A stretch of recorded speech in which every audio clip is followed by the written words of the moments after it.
lessons you take from this season? Um, I mean, not you can't take anything for granted. You got to show up every day, and um, every 2 points matters. I mean, obviously not the spot we want to be in right now, having these interviews. So In your own personal play, obviously you've got some opportunity to play a little higher than probably what you would have imagined at this point in your career. Just what do you take from that?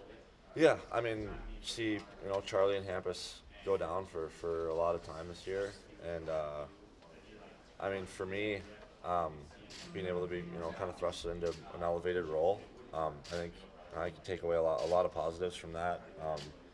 Throughout the season, obviously it's a learning experience. First time, kind of getting those minutes in this league, and playing with that kind of responsibility. Um, Obviously, there's ups and downs to that. Um, so, just kind of review the ups and the downs, and learn from it, and continue to just grow and get better. Mason, what do you think the next step is for your game?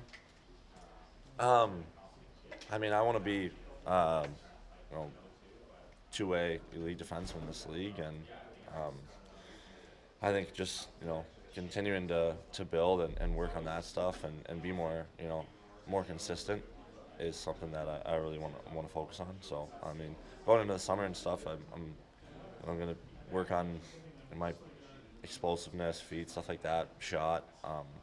But yeah, really, it's just about coming back and being a more consistent player here.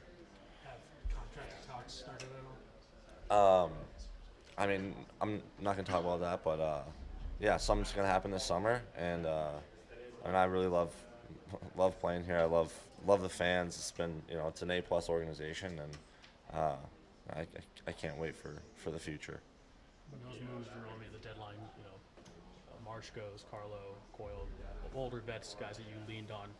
How did that challenge you to kind of deal with the way the season ended as a young guy, and not having someone to lean on? And kind of Yeah, I think obviously it's the business, but you really hate to see those guys go, and especially when you feel like um, if we would have put together a better resume throughout the year, they'd still be here and hopefully we'd still be playing. But yeah, not having them around, it's tough. Obviously, they're big voices in the locker room, and obviously really great players on the ice. So they're all definitely guys that I would lean on throughout the year. But it's part of growing up, and getting further into your career. So Three of the guys that you played the most with, Charlie obviously was hurt, Hampus was hurt, and then Carlo was traded.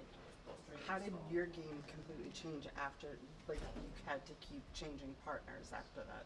yeah, I wouldn't say that my game really changed at all. I mean, I think whoever I'm playing with, I try and play the same way, um, and just try and do what I do best. Obviously, it's nice to have somebody and build chemistry with, but I really I try not to change what I'm doing out there. Mason, how different was it playing a full season versus what you went through last year? Yeah, obviously, being up and down last year and stuff. It is different. It's a grind for sure.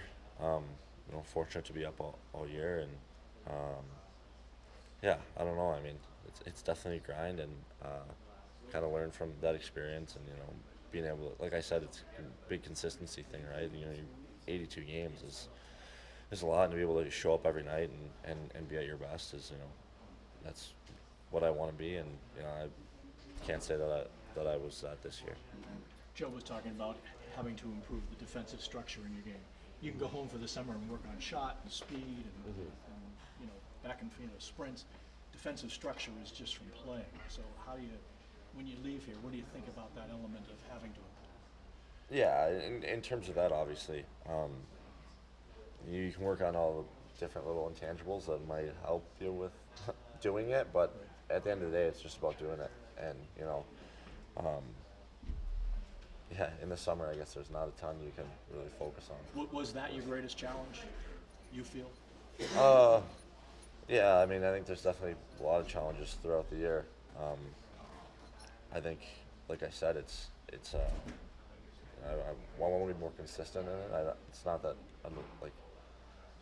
I think I can defend and have shown that I can, and defend against really good players. But it's about, you know, like you talked about, 82 games and being able to go out there and do it every night and not have any lapses.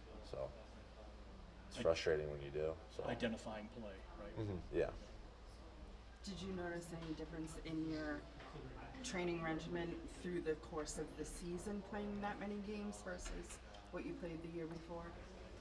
No, not really. I think being up here last year, I mean, I played 41 games. I was up here for more.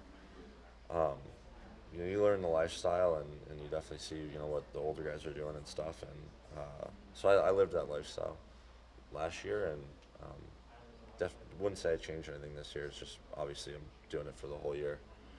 Will you change anything in your off-season training going into next season?